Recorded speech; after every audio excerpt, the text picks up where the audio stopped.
আসসালামু আলাইকুম ওয়া রাহমাতুল্লাহ। আশা করি সবাই ভালো আছেন। তো আজকে আলোচনা করা হবে তওবা ও ইস্তেগফার নিয়ে। ইস্তেগফার আরবি একটি শব্দ যার অর্থ হচ্ছে ক্ষমা প্রার্থনা করা।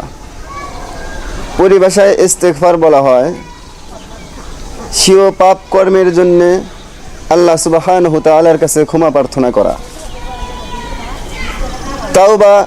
তাওবা একটি আরবি শব্দ, এর অর্থ হচ্ছে অনুশোচনা করা, ফিরে আসা, আল্লাহ সুবহানাহু তাআলার কাছে ফিরে আসা। পরিভাষায় তওবা বলা হয় অতীত পাপ কর্মের জন্য আল্লাহ সুবহানাহু তাআলার কাছে অনুশোচনা করা, দৃঢ় বিশ্বাস স্থাপন করা যে আল্লাহ সুবহানাহু তাআলার কাছে এই স্থাপন করা যে অতীতে যে পাপ কর্মগুলো হয়েছে ওইগুলা যেন আর আমার দ্বারা না হয়, এটা দৃঢ় আল্লাহ তাআলার কাছে দৃঢ় ইয়াকিন করা, নিয়ত করা যে অতীতের গুনাহ যেন আর না হয়। এটার উপর দৃঢ় অটল থাকার নামই হচ্ছে তওবা। তওবা করে অতীত গুনাহের থেকে বেঁচে থাকার নামই হচ্ছে তওবা। তওবা বিষয়ে আল্লাহ সুবহানাহু তাআলা বলতেছেন, ইয়া আইয়ুহাল্লাযীনা আমানু তুবু ইলাল্লাহি তাওবাতান নাসুহা। হে বিশ্বাস স্থাপনকারীগণ, তোমরা তওবা করো, বিশুদ্ধ তওবা করো। এই আয়াতের টুকরায়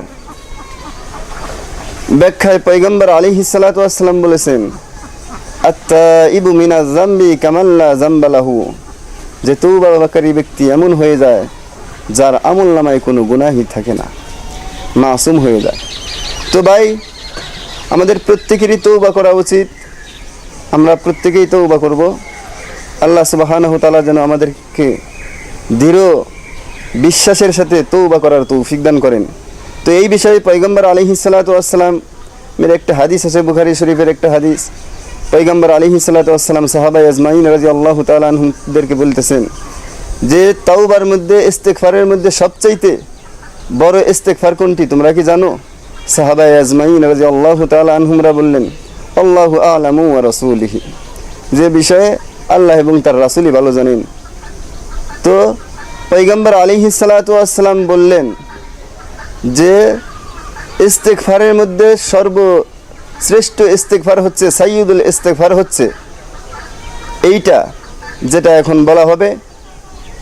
এইটা হচ্ছে, এই ইস্তেগফারের নাম হচ্ছে সাইয়্যিদুল ইস্তেগফার। হযরত আবু হুরায়রা রাদিয়াল্লাহু তাআলা আনহু থেকে বর্ণিত যে এই ইস্তেগফারটা সকালে পড়বে, ওই দিনে যদি মারা যায় আল্লাহ সুবহানাহু তাআলা তাকে জান্নাত দিয়ে দিবেন। যদি সাইয়্যিদুল ইস্তেগফারটা সন্ধ্যাবেলা পড়া হয়, যদি ওই রাত্রিতে মারা যায় আল্লাহ সুবহানাহু তাআলা তাকে জান্নাত দিয়ে দিবেন। তো এই ইস্তেগফারটা আমাদের সকলেরই মুখস্থ করার দরকার, সকলেরই পড়ার দরকার। সেই ইস্তেগফারটা হচ্ছে, আল্লাহুম্মা আনতা রাব্বি লা ইলাহা ইল্লা আনতা খলাকতানি ওয়া আনা আবদুকা ওয়া আনা আলা আহদিকা ওয়া ওয়া'দিকা মাস্তাতা'তু আউযু বিকা মিন শাররি মা সানা'তু আবু'উ লাকা বিনি'মাতিকা আলাইয়া ওয়া আবু বিযামবি ফাগফিরলি ফাইন্নাহু লা ইয়াগফিরুয যুনুবা ইল্লা আনতা।